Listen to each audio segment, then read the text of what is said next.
Batisi TV, lawan Rashipi daka Frank Yamaha,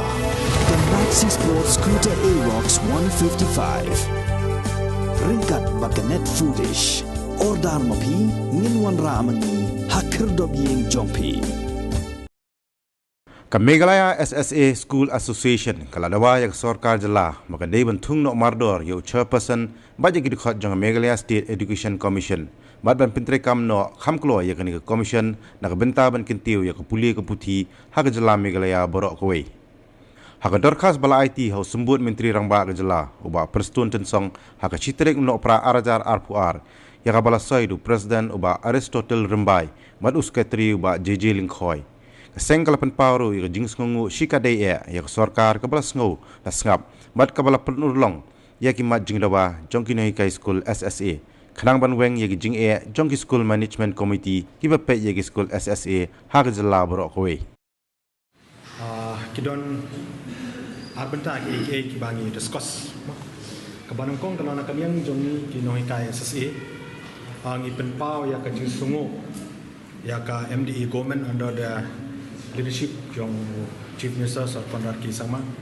buat kumjuru ya ka initiatives kebala shim da Deputy Chief Minister isa Preston Tensong hakabay day ban constitute ya ka State Education Commission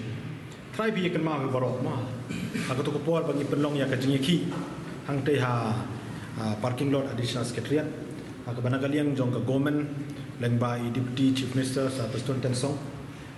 kila khot yang ini saya kami jingi keren hak arpuitrik jong Julai aja kuat. Berhak tu kajingi keren jongi tu kajingi kendo jongi nakaliang jongi di PTCM ila ai komitmen ini banyak isu jongi kata ya ka enhancement of salary. Patkum juru dengan taban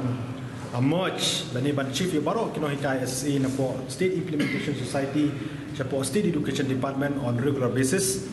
on address da ka State Education Commission kabakin sa tung. Di kumba kalong menta, kumba pilih hi bahaka kendai trik jong 9 November nakaliang jong ka kabinet kala ayak approval ban constitute ya ka State Education Commission. Te halor kani nakaliang jongi Meghalaya SSA School Association on behalf of all SSA teachers in the state of Meghalaya niwan ban ai ko bay kerpang ya ka MDE government halor kani. Kabar ngilay kren bat i Honorable Deputy Chief Minister bala kuno bakin penkloy ban appoint new chairperson bat kumjuru yaki members jong ni commission te nakaliang jong i Deputy Chief Minister badan brom ila pentip yangi manakaliang jong government ka ade bantung ya ka search committee kebala kli dan chief secretary but hakni kindet por kan sala ban tung na ni penbana ya chairperson bat kumjuru ya members jong ka State Education Commission. Ini be hak jing start jong ka government. Ngistuto bang ile keren hak jing keren bang lang nong in haban yo kilom ki export ma ka bai dai bat education dai ban shutung de ki bom don link bat education namar ba ka bai ban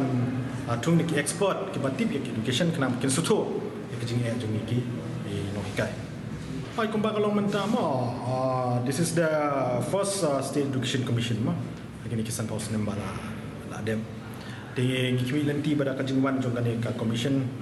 kan address shibon ni kajing jong ki no hikai ngiyo ban pensengau ha commission ngiyo ban peni ki document station ki jong ban kom ta tetep di kimi lanti pada kajing don ka commission at least dalam lah 100% ban solve ya ka problem jong ki no hikai at least kala ban is mo kandiat ya ka kajing ki jong ki no hikai ka jela Meghalaya ibo ya kata nak kalian cuba umla apa nang ai uang ka syong ka search committee di uang ba nak kalian juga government kalau kita yang ke search committee bahkan penkloy kat bala kepada dia berkenaan kata dia. Jadi sekarang dah orang ngai bangile ya discuss so kumba la penkenmau di PTCM hak bai dai batka pending salary jongi mentama jong penai Oktober November. Bana kalian jongi ila ai commitment ban pelai shua Christmas. Tementa ila ya tu hangi hak jing don kat lang do jong State Education isa ambros ila penting ba menin ka don kata jing syong batka finance department. But nakaliang jong ka finance department kala ai ya ka commitment bahkan sepelait no ya kan ni katulog jengi kata Oktober November before Christmas. MP kai ka pelong yangi ki no hika SSA ban kendo yo Deputy CM hak cakap jong Education Minister kumba pilih oi ma hak tu ko bangi yaki mano ba address ya kan isu jong ni tingi bodin be ya utau ba address isu jong ni kumno nglek bodin show way pat ubom address yaki isu jong ni kino hikai sesi tikajing wan jong ni namar kamde kasen ke banong kong mentangi wani kendo Deputy CM kini ki por bala de presiden ngelawan kendo hakilai sausin bani kren ni kini kam ni bodin nak por te kalau kata hikai ka papulong ini ban kendo i Deputy CM kalau ba niu iba ka inisiatif si ba chimkiai isu jing kawan na kalian jong Deputy CM